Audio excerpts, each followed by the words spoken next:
Yashodeep institute Pune यांच्या official YouTube चॅनलवर आपल्या सर्वांचे स्वागत आहे मित्रांनो, आज आपण आजच्या लेक्चरमध्ये सहकारचा अर्थ, त्याचा इतिहास, त्याची वैशिष्ट्य, त्याची महत्व हे सर्व आपण या व्हिडिओच्या माध्यमातून कव्हर करणार आहोत मित्रांनो। त्याच्या आधी आपल्याला एक अनाउन्समेंट करायची आहे की बरेच लोकांनी मला मेसेज केले की सर पीडीसी बद्दल आपण एक लेक्चर सिरीज चालू करूया, तर आपण एक बॅच अनाउन्समेंट करत आहोत।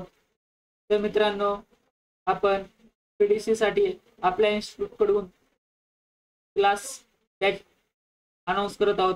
त्याच्यामध्ये बँकिंग, सहकार, शेती आणि ग्रामीण अर्थव्यवस्था, संगणक, माहिती तंत्रज्ञान, सामान्य ज्ञान आणि चालक घडामोडी या सर्वांचे आपण लेक्चर घेणार आहोत। तर सहकारसाठी आपण 11वी 12वीचे स्टेट बोर्ड यूज करणार आहोत। तेच आपण डायरेक्ट प्रिंटेड फॉर्मॅट मध्ये आपल्याकडे जी पीडीएफ अवेलेबल आहे ती एक्सप्लेन करणार आहोत। त्याच्यावर जे मुद्दे हायलाइट करायचे ते आपण सांगणार आहोत। ज्याप्रमाणे या पीडीएफ मध्ये आपण मुद्दे हायलाइट केले त्याचप्रमाणे त्याच्यामध्ये सुद्धा आपण मुद्दे हायलाइट करणार आहोत। तर तुम्हाला सांगितलं जाईल कोणते मुद्दे महत्त्वाचे। त्याचबरोबर बँकिंग या सर्व प्रत्येक चॅप्टरवर आपण 20-20 MCQ ची सिरीज घेणार आहोत। त्याची पीडीएफ तुम्हाला दिली जाईल, बँकिंगची पीडीएफ तुम्हाला दिली जाईल। बाकीचे जे शेती, ग्रामीण अर्थव्यवस्था, संगणक, माहिती तंत्रज्ञान आणि चालक घडामोडीवर जर आपण 6 महिन्याचे चालू घडामोडी कव्हर करणार आहोत। बाकीच्या विषयाचे सर्वांचे पीडीएफ देणार आहोत, त्यांचे MCQ पण प्रोव्हाइड करणार आहोत। तर सामान्य ज्ञानमध्ये आपल्याला बऱ्याचशा गोष्टी येतात, पॉलिटी येतं, हिस्ट्री येतं, जिओग्राफी येतं। त्यामुळे त्याचा अवकाश मोठा असल्यामुळे आपल्याला कव्हर करणं कमी दिवसात शक्य नाहीये। तर हे सर्व बॅचेस आपण 30 तारखेपर्यंत सर्वांना उपलब्ध करून देणार आहोत। हे सर्व लेक्चर 30 तारखेपर्यंत आपण रेकॉर्डिंग करून तुम्हाला टेलिग्रामच्या प्रायव्हेट चॅनलवर ऍड करून तिथे टाकले जाईल। तिथे तुम्हाला पीडीएफ नोट्स शेअर केल्या जातील, सर्व व्हिडिओ त्याच्यामध्येच असतील। युट्यूबवर इथून पुढे तुम्हाला व्हिडिओ अवेलेबल होणार नाहीये मित्रांनो। त्याचबरोबर आपलं गणित असो किंवा मराठी असो याचं ह्या बॅच मध्ये इन्क्लुडेशन नाहीये, तरी पण आपल्याला जर वेळ भेटला तर त्याच्यावर आपण फ्री मध्ये लेक्चर घेणार आहोत। ते तुम्हाला आपल्या प्रायव्हेट चॅनलवर तसेच युट्यूबवर पण ते टाकणार आहोत। ते तुम्हाला लेक्चर भेटून जातील। त्याच्यामध्ये मराठीमध्ये जर पाहिलं तर आपण प्रयोग, बाकीच्या समास किंवा काळ ह्याच्या महत्त्वाच्या गोष्टी आहेत ज्या विचारल्या जातात, अलंकार हे जे विचारलं जातं हे एक्झाम आपण लेक्चर सिरीज बनवूयात, युट्यूबला टाकूयात किंवा आपल्या प्रायव्हेट चॅनलवर शेअर करूयात। पण ह्या बॅच मध्ये ते इन्क्लूड नसणार आहे, कारण की 10 मार्काला, त्यामुळे त्याच्यामध्ये एवढे मोठे डीप क्वेश्चन नसणार आहे। तसेच अंकगणित याच्यामध्ये सुद्धा पण जास्त डीप क्वेश्चन असणार आहे, त्यामुळे तुम्ही स्वतःहून नाही करू शकता। तर आपण फ्री मध्ये त्याचे थोडेफार लेक्चर अपलोड करूयात। त्याच्यामध्ये आपण शेकडेवारी, नफा तोटा, रेल्वे अशी काही गणित आपण त्या व्हिडिओच्या माध्यमातून कव्हर करूयात। तर मित्रांनो, ही बॅच आपण फक्त 599 मध्ये देत आहोत। तर मित्रांनो, बरेच लोक आहेत 2021 मध्ये फॉर्म भरला होता, मध्ये त्यांना अभ्यास करायला वेळ भेटला नाही। काही जण जॉब करतात, काही गृहिणी आहे, त्याच्यामुळे त्यांना रिव्हिजन स्वरूपात हे सर्व गोष्टी अवेलेबल व्हावा यासाठी आपण ही बॅच घेत आहोत मित्रांनो। तर तुम्हाला जर ही बॅच लावायची असेल तर खाली व्हॉट्सअप नंबरला कॉन्टॅक्ट करा, मेसेज टाका, तुम्हाला स्कॅनर पाठवलं जाईल। त्यानंतर तुमचं पेमेंट होईल, त्यानंतर आपल्या प्रायव्हेट चॅनलवर तुम्हाला ऍड केलं जाईल। तिथं आपण सर्व व्हिडिओ लेक्चर टाकलेले असणार आहेत। तर 15 तारखेपर्यंतच आपण रजिस्ट्रेशन ठेवणार आहे, कारण की एक्झाम जुलैच्या पहिल्या वीक मध्ये पण होऊ शकते। त्यामुळे आपण जेवढी लोकांचं रजिस्ट्रेशन येईल तेवढ्याच लोकांना आपण हे सर्व लेक्चर प्रोव्हाइड करणार आहोत। चला तर मित्रांनो, आपण आपलं लेक्चर चालू करूयात।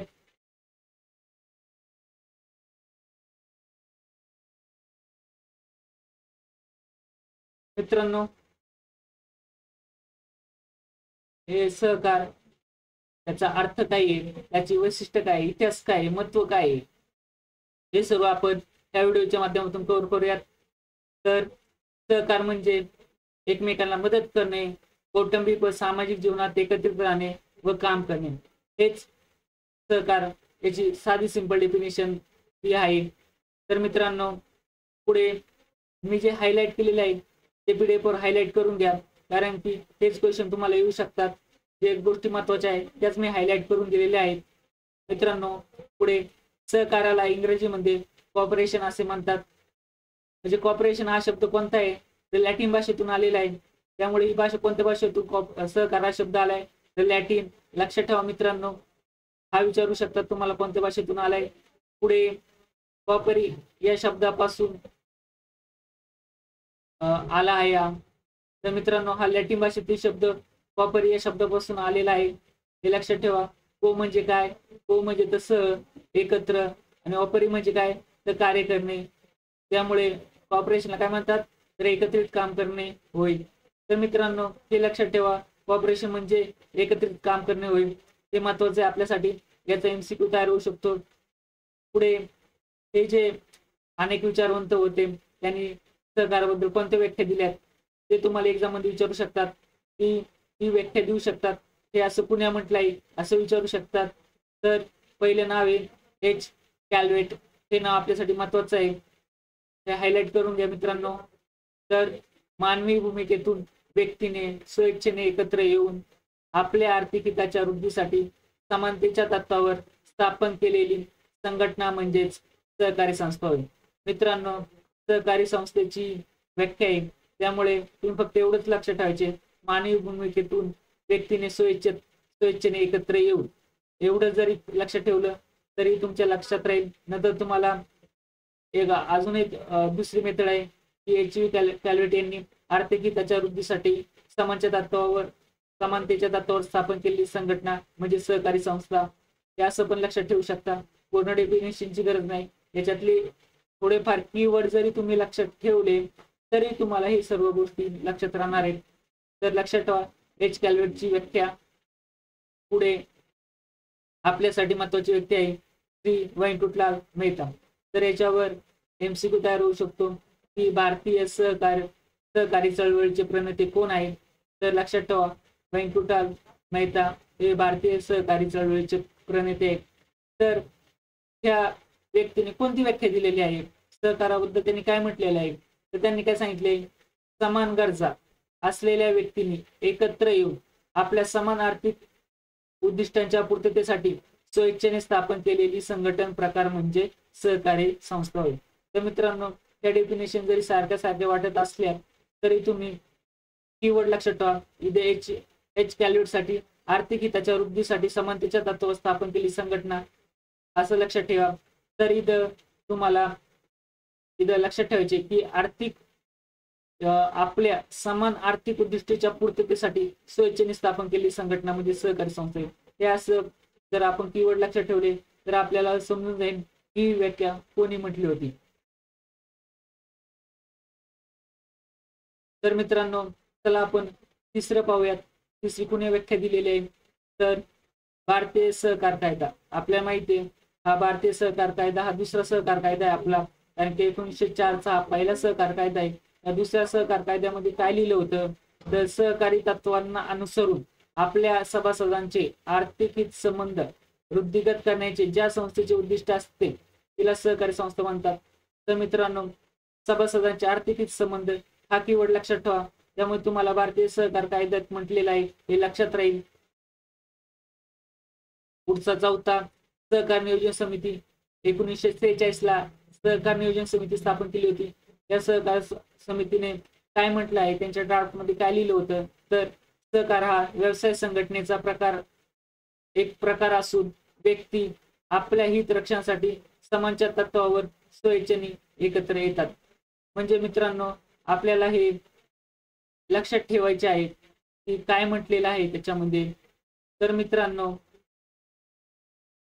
हे जे सहकार नियोजन समितीने आपल्याला एक सहकार हा व्यवसाय संघटनेचा प्रकार आहे असं सांगितलेलं आहे.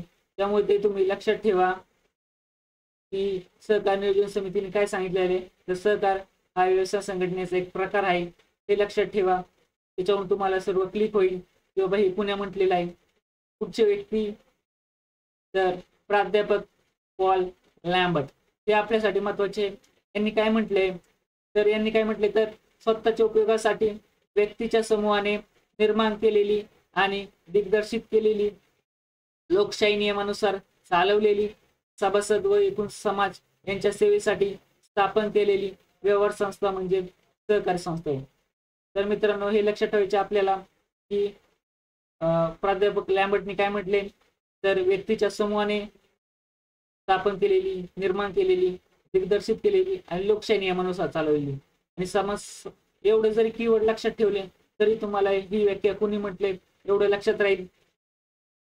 तर मित्रांनो, आपण पुढे पाहूयात जागतिक सहकारी चळवळ. जागतिक सहकारी चळवळ कशी सुरू झाली, कोणत्या देशात उगम झाला. तर मित्रांनो, ही सहकारी चळवळीचा उगम सर्वप्रथम युरोप खंडातील इंग्लंडमध्ये झालेला आहे. इंग्लंडमध्येच का झाला, बाकीच्या देशात का झाला नाही. तर मित्रांनो, इंग्लंडमध्ये होण्याचं कारण एकच होतं, कारण की सर्वप्रथम औद्योगिक क्रांती पुढे झाली असेल ते इंग्लंडमध्ये झाली. त्यामुळे तिथे कामगार होते, भांडवलदार होते, त्यांच्यामुळे दरी वाढत गेली, कामगारांचे अनिश्चित तास होते, त्यांना सुट्ट्या नव्हत्या, परत त्यांची बऱ्याचशा गोष्टी अशा होत्या की त्यांचे हाल व्हायचे. वातावरण किंवा जी औद्योगिक परिस्थिती असते ती त्यांना उपलब्ध होत नव्हती, चांगलं खाणं उपलब्ध होत नव्हतं.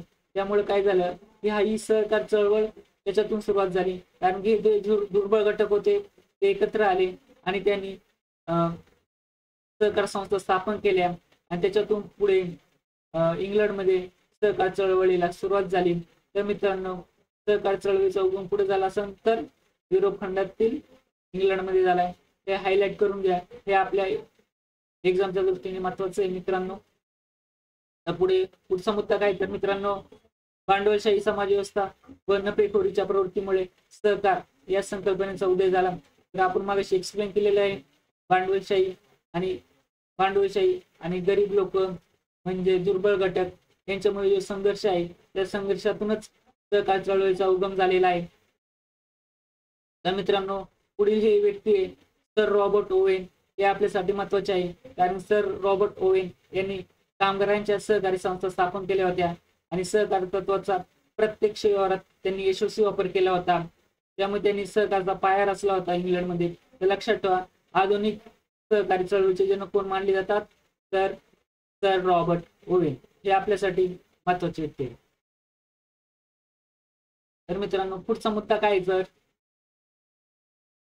इंग्लंडमधील रॉसडेल येथे 28 विणकरांनी एकत्र येऊन सहकारी तत्वावर सन 1844 मध्ये रॉसडेल इक्विटेबल पायनोरियल सोसायटी लिमिटेड या संस्थेची स्थापना करून सहकारी ग्राहक भांडार सुरू केले व सहकारी चळवळीचा पाया घातला.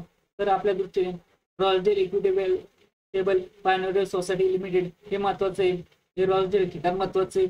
तर मित्रांनो, हे तुम्ही लक्षात ठेवा. पुढे जर्मनीमध्ये पतपुरवठा सहकारी चळवळ सुरू झाली. तर त्याच्यानंतर पुढे झाली इंग्लंड, चीन, रशिया मध्ये शेती सहकारी संस्थेच्या माध्यमातून सहकारी चळवळ सुरू झालेली आहे. तर डेन्मार्क मध्ये आपल्याला माहिती असेल दूध उत्पादन जास्त होतं, त्यामुळे डेन्मार्क या देशात दूध उत्पादन सहकारी संस्थेच्या स्थापनेतून सहकारी चळवळी सुरू झाल्यात. तर स्वीडन मध्ये ग्राहक सहकारी संस्था सुरू झाल्यात.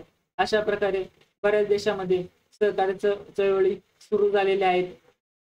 तर मित्रांनो, तुम्ही हे सर्व गोष्टी लक्षात ठेवायच्या आहेत. त्याचबरोबर इसवी सन 1895 मध्ये लंडन येथे आंतरराष्ट्रीय सहकारी संघटनेची स्थापना झालेली आहे. ते इंटरनॅशनल कोऑपरेटिव्ह अलायन्स पुढे स्थापन झाली, लंडन येथे झालेले हे तुम्ही लक्षात ठेवा. पुढे भारतीय सहकारी चळवळ. तर मुंबई प्रांतातील बडोदा येथे भारतीय पहिली सहकारी पतपुरवठा संस्था 5 फेब्रुवारी 1889 रोजी स्थापन झाली. तर बडोदा हे ठिकाण आपल्यासाठी महत्वाचं आहे. तर पहिली सहकारी पतपुरवठा संस्था कुठे आहे हे पण महत्वाचं आहे. तर पहिली सहकारी पतपुरवठा संस्था 5 फेब्रुवारी 1889 रोजी स्थापन झालेली आहे, ती मुंबई प्रांतात आहे. हे सर्व लक्षात ठेवा मित्रांनो. तर प्राध्यापक विठ्ठल लक्ष्मण कवठेकर यांनी अन्य सहाय्यकारी मंडळी ही संस्था स्थापन केलेली आहे. ही पहिली पतपुरवठा संस्था आहे. हे हायलाइट मुद्दे आहेत आपल्या मित्रांनो. तरी अन्य सहकारी मंडळी याला अंडरलाईन करा. त्याचबरोबर प्राध्यापक विठ्ठल लक्ष्मण कवठेकर यांनाही अंडरलाईन करून घ्या. पुढे पहिला सहकार कायदा सन 1904 मध्ये संमत झालेला आहे. तर आपल्याला माहिती आहे याच्यामध्ये काही त्रुटी होत्या, त्यामुळे 1912 मध्ये आपण परत सहकार कायदा संमत केलेला आहे. तर पहिला सहकार कायदा 1904 चा, दुसरा 1912 चा. तर मित्रांनो हे खाली दिलेलेच आहे. 1904 च्या त्रुटी आणि उणिवा दूर करण्यासाठी आपण हे सहकार कायदा संमत केलेला आहे. एडवर्ड मॅकलेन हे महत्वाची व्यक्ती आहे. त्यांनी काय केलं, भारतातील सहकार चळवळीची प्रगती व त्रुटी अभ्यासासाठी सन 1914 साली ब्रिटिश सरकारने एडवर्ड मॅकलेन याच्या अध्यक्षतेखाली एक समिती नेमली होती. एडवर्ड मॅकलेन हे नाव लक्षात ठेवा. तर पहिल्या महायुद्धानंतर 1919 मध्ये मॉन्टफोर्ट सुधारणा कायदा आला होता. त्याच्यामध्ये काय केले होते मित्रांनो, तर केंद्रीय विषय आणि राज्य विषय हे वेगळे केले होते. केंद्र कायदा करणार होते, राज्य विषयावर राज्य कायदा करणार होते. त्यामुळे सहकार कायदा हा राज्य सूचीत टाकला गेला. त्यामुळे सर्वप्रथम मुंबई प्रांताने 1925 मध्ये सहकार कायदा संमत केलेला आहे. तर मुंबई हे लक्षात ठेवायचं ठिकाण आहे आपल्यासाठी. तर पुढे भारतात रिझर्व्ह बँकेची स्थापना आपल्याला माहिती आहे 1 एप्रिल 1935 रोजी झालेली आहे. तर बँकेने शेती पतपुरवठा विभाग या बँकेने सुरू केला होता. पुढील व्यक्ती आहे प्राध्यापक धनंजयराव गाडगीळ आणि त्यांच्या अध्यक्षतेखाली कृषी अर्थपुरवठा समिती 1944 ची आहे. CRJ सरय यांच्या अध्यक्षतेखाली सहकार नियोजन समिती कधीची आहे, 1945 ची आहे. RG सरैया या अध्यक्ष म्हणून या समितीत काम करत होते.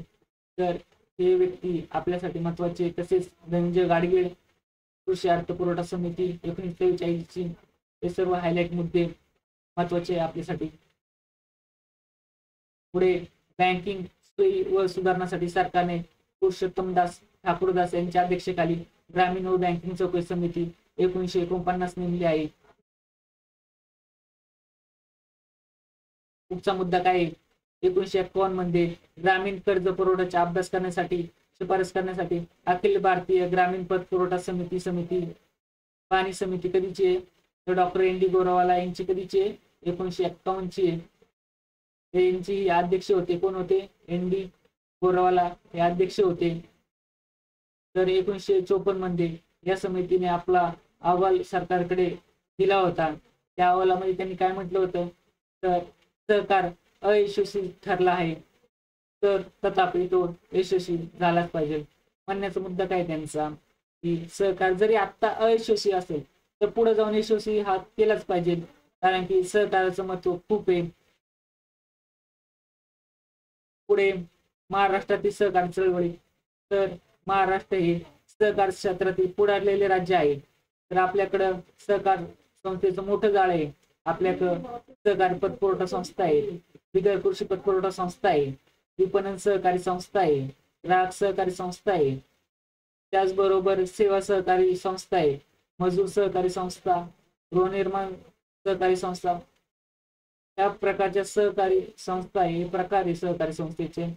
तर मित्रांनो हे महाराष्ट्रात पसरलेलं मोठं जाळ आहे. पुढे मुंबई जिल्हा मध्यवर्ती सहकारी संस्थेची स्थापना सन 1923 मध्ये झालेली आहे. तर मुंबई जिल्हा मध्यवर्ती सहकारी संस्थेची स्थापना कधी, तर 1923. तर पुढे या बँकेने पुढे राज्य शिखर बँकेत रूपांतर होऊन ती सध्या काय नावाने ओळखली जाते, तर महाराष्ट्र राज्य सहकारी बँक लिमिटेड या नावाने ओळखली जाते. तर हे हायलाइट केलेले मुद्दे पहा मित्रांनो. तर पुढे महाराष्ट्रामध्ये सहकारी पतपुरवठ्याबाबत कोणती रचना स्वीकारली आहे आपण, तर त्रिस्तरीय रचना स्वीकारलेली आहे. प्राथमिक स्तरावर प्राथमिक सहकारी पतपुरवठा संस्था, जिल्हा स्तरावर जिल्हा मध्यवर्ती सहकारी बँका, राज्य स्तरावर राज्य सहकारी बँक. राज्य सहकारी बँक ही आपल्यासाठी शिखर बँक म्हणून कार्य करते. ते खालच्या बँकेला पतपुरवठा करत असतात. अशा प्रकारे महाराष्ट्रामध्ये त्रिस्तरीय रचना आहे. बाकीच्या राज्यामध्ये त्यांच्या राज्याच्या कायद्यानुसार वेगळी रचना असू शकते, पण महाराष्ट्राने त्रिस्तरीय रचना स्वीकारली आहे. हे पुढचे दोन व्यक्ती आपल्यासाठी महत्वाचे आहे, कारण की 1951 मध्ये धनंजय गाडगीळ आणि डॉक्टर विठ्ठलराव विखे पाटील यांनी प्रवरा सहकारी साखर कारखाना लिमिटेड, प्रवरानगर, जिल्हा अहमदनगर येथे पहिली सहकारी साखर कारखान्याची स्थापना केली आहे. तर पहिली सहकारी साखर कारखाना कुठे, तर प्रवरा सहकारी साखर कारखाना प्रवरानगर येथे. तर हे आता अहिल्यानगर नाव झालेलं आहे. हे एक्झामच्या दृष्टीने खूप महत्वाचं आहे. तर 1 मे 1960 मध्ये महाराष्ट्र राज्याची निर्मिती झाली. तर आपल्याला माहित होतं की 1960च्या आधी महाराष्ट्र आणि गुजरात हे एकत्रित होतं. त्यानंतर महाराष्ट्राची नवीन राज्याची स्थापना 1 मे 1960 ला झाली आणि त्याच वेळी महाराष्ट्राने महाराष्ट्र सहकारी संस्था कायदा 1960 स्थापन केला आणि या कायद्यानुसार आपल्या सहकारी संस्थेचे नियमन आणि नियंत्रण केले जाते. तर आपल्यासाठी महाराष्ट्र सहकारी संस्था कायदा कधीचा 1960 चा 2013 मध्ये त्याच्यात अपडेशन झालेलं आहे. तर या दोन गोष्टी महत्वाच्या आहे. कायदा 1960 चा आहे. त्यानंतर महाराष्ट्र सरकारने 14 फेब्रुवारी 2013 रोजी आदेशाद्वारे सहकारी संस्था कायदा 1960 मध्ये सुधारणा केलेला आहे. याचबरोबर मित्रांनो, देशातील सहकारी संस्थेच्या कामकाजात सुसूत्रता आणण्यासाठी केंद्र शासनाने 97वी घटना दुरुस्ती केलेली आहे. तर मित्रांनो, 97वी घटना दुरुस्ती करून काय केलं की जे पण आपल्या राज्यांतर्गत कायदे होते, म्हणजे सहकारी विषय राज्यांतर्गत येतो, राज्यांनी त्यामध्ये कायदे करायचे असतात, तर स्टेट पुरते कायदे राज्य सरकार बनवतं आणि जर जास्त राज्यांसाठी कायदा बनवायचा असेल सहकाराबाबत तर केंद्र शासन करतं. त्यामुळे 97वी घटना दुरुस्ती केली. त्याच्यामध्ये सहकाराबद्दल खूप जास्त सुधारणा घडवून आणल्या. तर आपल्याला माहिती असेल की सहकार मंत्री म्हणून अमित शहा काम करत आहेत. त्यांनी गुजरातमध्ये सहकारीच्या बरेचसे शाळा किंवा बऱ्याचशा संस्था आता स्थापन करायला सुरुवात केलेली आहे. तर पुढचे मुद्दे आपण पाहूयात मित्रांनो. आपण मागाशी या बॅच बद्दल सगळं माहिती घेतलेली आहे. व्हिडिओच्या सुरुवातीलाच आपण या सर्व गोष्टी एक्सप्लेन केलेल्या आहेत. तर कुणाला रिपीटेड ऐकायचं असेल तर परत तुम्ही हा व्हिडिओ पाहू शकता. तरी आपण सर्व बॅच 599 मध्ये घेणार आहोत. तर रजिस्ट्रेशन आपण 15 तारखेपर्यंत ओपन ठेवणार आहोत.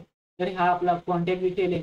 त्याच्यावर तुम्ही व्हॉट्सअपवर मेसेज करू शकता, टेलिग्रामवर मेसेज करू शकता. तिथून तुम्हाला काही माहिती हवी असेल ते घेऊ शकता. आपण 20 दिवसात ही सर्व बॅच कव्हर करणार आहोत. 50+ व्हिडिओ आपण बॅचच्या माध्यमातून देणार आहोत मित्रांनो. तर पुढे काही वैशिष्ट्य आहेत.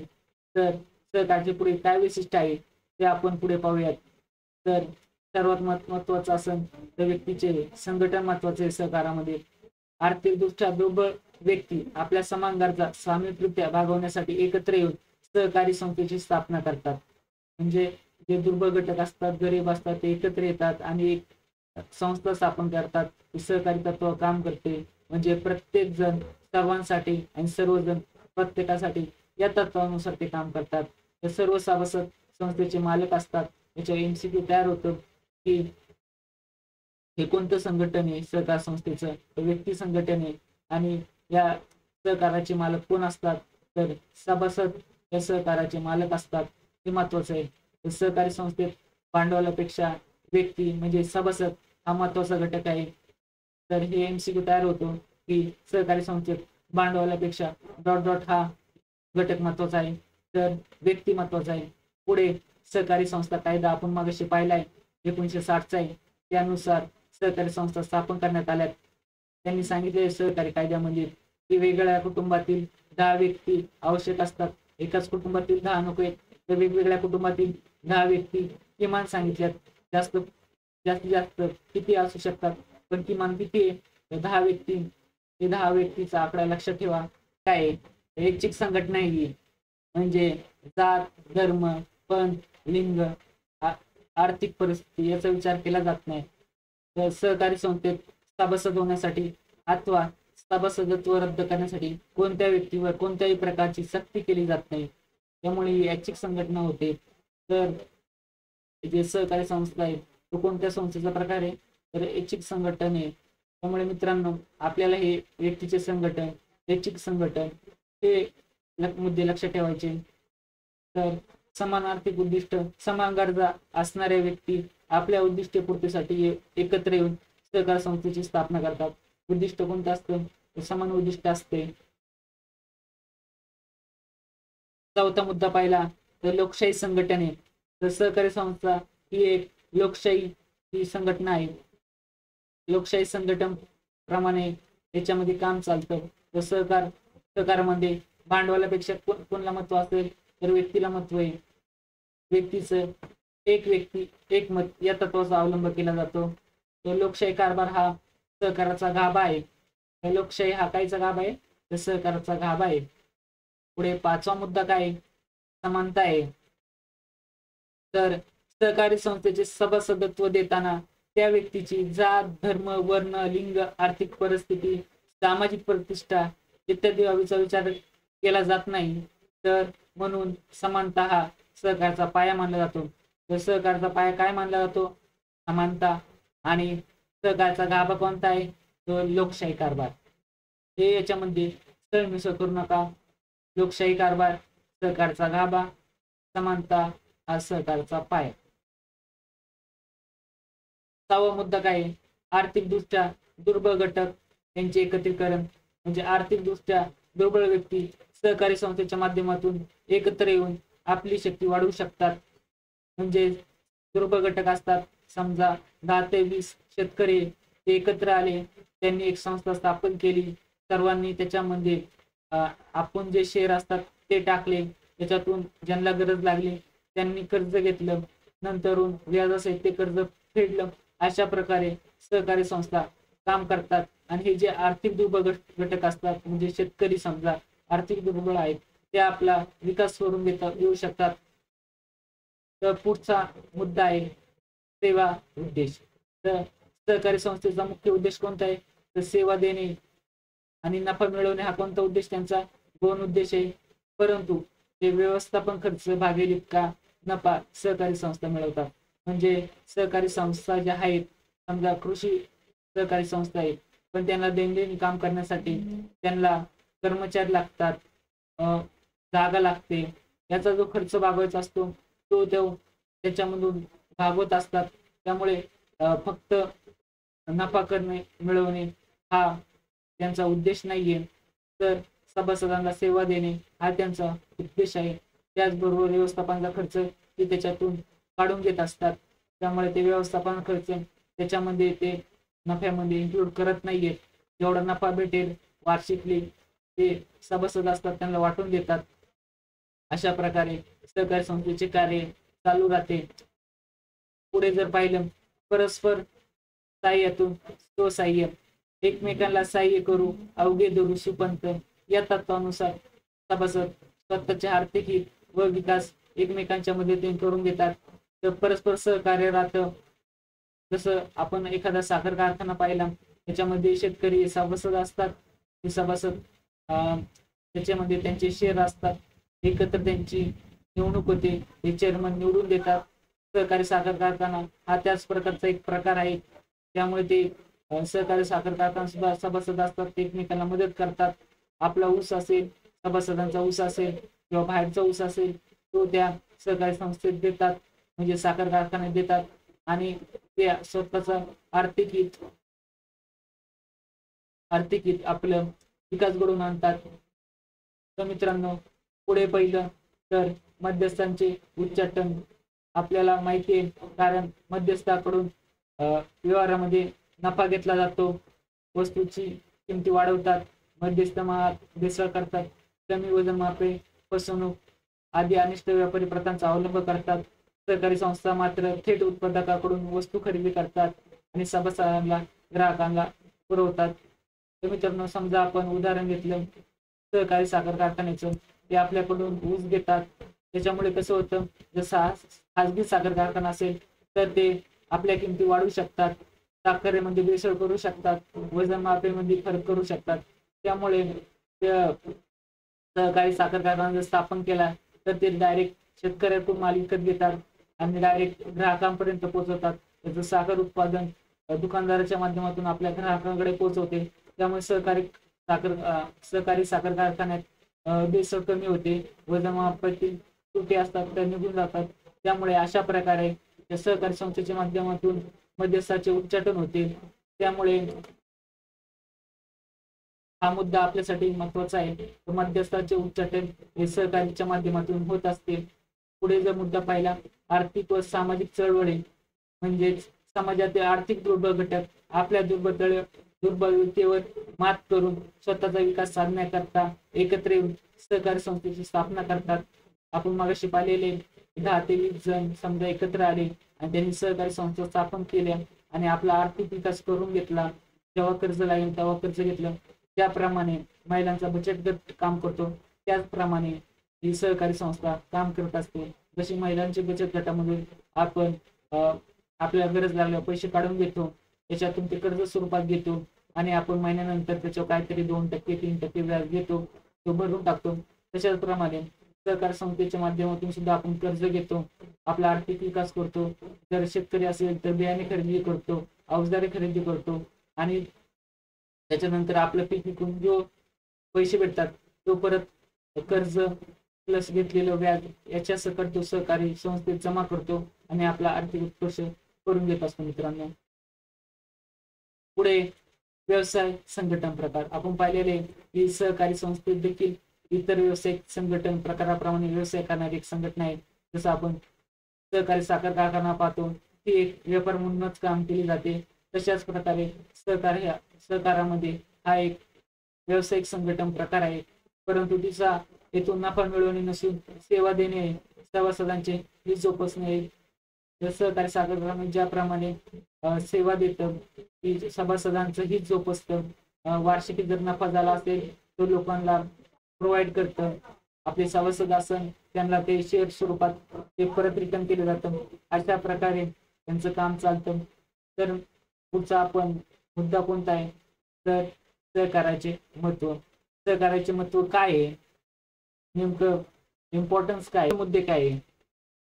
एक संघ समाजाची निर्मिती म्हणजे आपण पाहिलं आहे सहकारामध्ये व्यक्तिगत हितापेक्षा व्यक्ती समूह हिताला प्राधान्य दिले जाते. सहकारामुळे धर्म, जात, पंथ, लिंग, वर्ण इत्यादी भेद कमी होऊन सर्वांना समान मानले जाते आणि एक संघ समाजाची निर्मिती होण्यास मदत होते.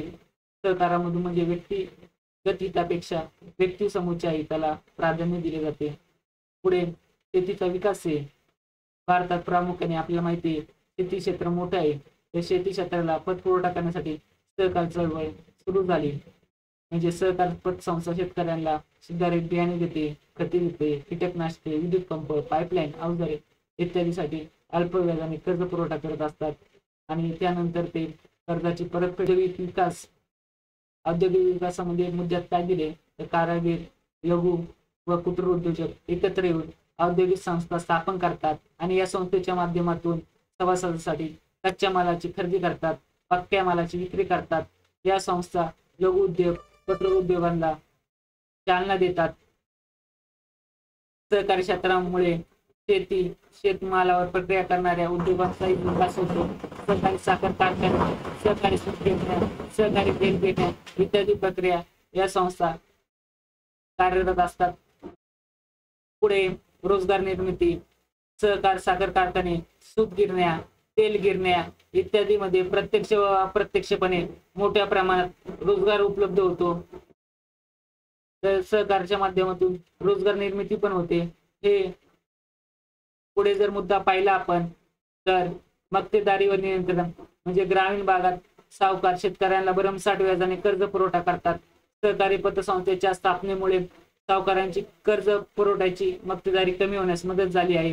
त्यामुळे ग्राहकांचे संरक्षण होण्यास मदत होते. त्यामुळे मक्तेदारीवर सहकारच्या माध्यमातून नियंत्रण मिटवलं जाते. पुढचा मुद्दा काय 6वा तर स्वसामर्थ्याची जाणीव आहे.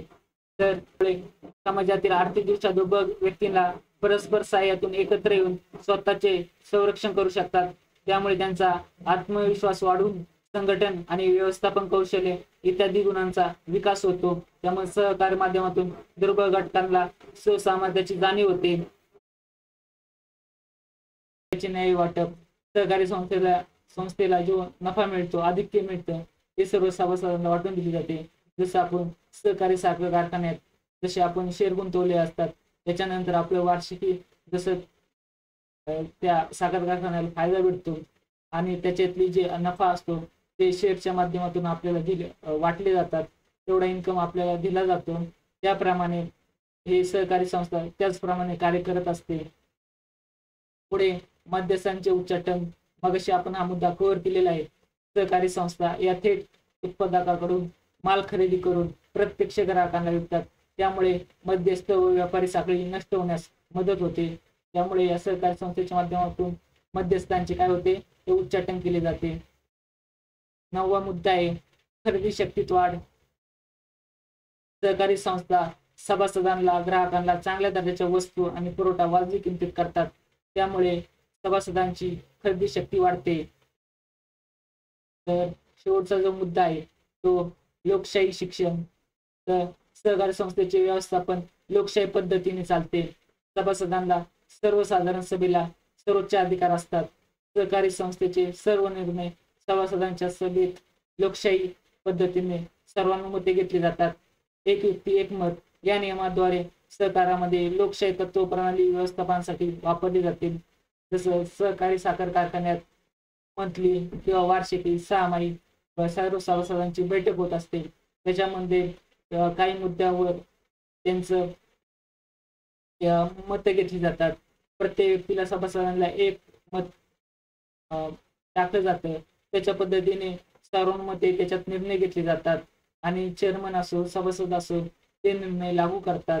त्याप्रमाणे असं लोकशाही पद्धतीने सहकारी संस्थेचे कारभार चालवला जातो। तर मित्रांनो हा सर्व आपण आता संपलेले आहे सर्व मुद्दे। तर तुम्हाला हा व्हिडिओ आवडला असेल तर आपल्या यशदीप इन्स्टिट्यूटला सबस्क्राईब करा, लाईक करा आणि जास्तीत जास्त मुलांना हा व्हिडिओ शेअर करा, जेणेकरून मला पण मोटिवेशन भेटेल की जास्तीत जास्त व्हिडिओ बनवून आपण यूट्यूबला टाकूया, जेणेकरून तुम्हाला पीडीसी बद्दल बरीचशी माहिती भेटेल। तर मित्रांनो कुणाला ऍडमिशन घ्यायचं असेल तर त्यांनी आपल्या इन्स्टिट्यूटला कॉन्टॅक्ट करा। चला तर मित्रांनो भेटूया नेक्स्ट लेक्चरला।